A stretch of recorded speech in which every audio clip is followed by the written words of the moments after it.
لێرەوە بەناوی ئەنجومەنی سەرکردایەتی یەکێتیەوە جارێکی تر پرسە و سەرخۆشی بۆ خێزان و مناڵ و نەوە و کەسوکار و هاوشار و چکەکانی یەکەین و بە دڵنیاییەوە یەکێتی کە خاوەن ڕووبارێک خوێنە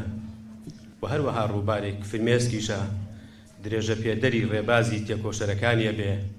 لە هەر قۆناغێکە بە میکانیزمی نوێ بە جۆشدانەوەی خەبات گەرمیان لانکەی قوربانیدان و تێکۆشان گەرمیانی ئەنفالستان و شەهیدستان ئیتر کاتی ئەوە هاتووە بۆ ژیان بۆ ڕنگدانەوەی خەڵکەکە بەگشتی. ئێمە لێرە داوەستاوین یادی یەکێک لە تێکۆشەرەکانی کوردایەتی ئەەکەین هەڵای کوردستان هەیە یان یەکێک لە سمبولەکانی گەرمیان بە تایبەتی لەم دەڤەرە لە پشتوێتی دەبێ کە دەستی ئەخاتە سەر قەڵەم کە پێشوازی لە خەڵکەکە کە بەرخورد لەگەڵ بەرپرسیارەتێکی خۆی بکە بزانێ ئامانەتی چییە. ئەوە بەشێکی لێرە دانیشتوون. ئەم حزبەی ئێمە حزبی ئەو کەسانە نین کە ئێستا سەرکردایەتین و حزبی ئەوانەش نییە کە دوێنێ سەرکردایەتی بوون و حزبی ئەوانەش نابێت کە سبەینێ بن بە سەرکردایەتی لە پرۆسەیەکی تردا. یەکێتی کۆمەڵانی خەڵکی کوردستانە بۆ خانووە قوڕەکان لە ڕووی فیزیکیەوە واتە وەگیەکی بژین وەگیەکی ئەرکەکان ڕێز و وەفا و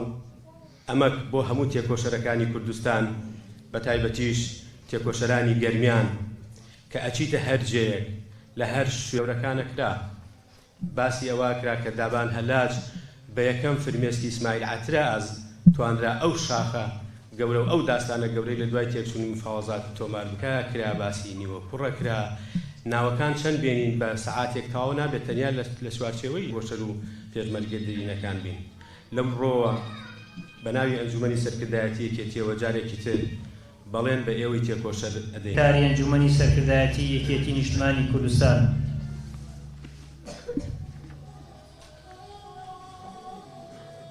کادری پێشکەوتوو و پایە بەرز و هەزاران فەرماندە و پێشمەرگە و ئەندام و دۆست و لایەنگەی کۆڕی ماتەمینی بۆ گەڕین. حسێن ژێسێ وا چل ڕۆژە لە هەموو ڕێبوارانی ڕێگای ڕزگاری کورد و کوردستان سڵاو لە هەموو شەیدات ئاوا و خوار لەگەڵ خوا ئەم ماڵەی ئیسات ئاوەدان کاتەوە و برام خوا لەگەڵ و ماڵت ئاوا. ڕێگای ئازادی تێکۆشەر بۆ ماڤ دژی نادادی هاوشانی هاوڕێ و هاوسەنگەری گەل جێپێی کوتاب و